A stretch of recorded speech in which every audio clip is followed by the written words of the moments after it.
ว่านะโมแปลว่าคำวันทามอนยกถวาย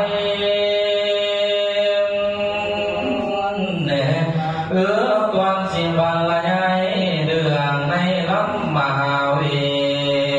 รที่ให้โยมน้อพี่น้องได้ฟังแจ้งผู้สู่คนพวกพ่อตาแม่โสดและพวกตามทั้งหลายยิ่งและสายล้อฟังนั่งเต็มสาพวกโยมทั้งพวงอยากฟังเรื่อง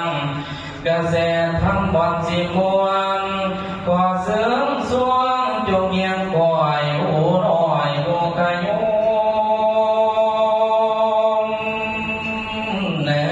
ตั้งใจฟังไปให้โมมในลำพระเวทสิบสามการพากันฟังให้มันกากายสินีไก่เวียนถ้าจิตใจเฮามัน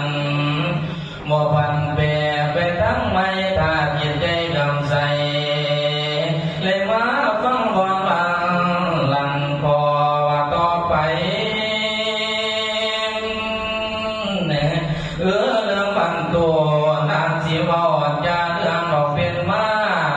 เทศนายมฟังกันยืนจำเอาเรื่องทราบสำเนียงก่อนแต่กระแสถามในเรื่องอย่าสิฟัง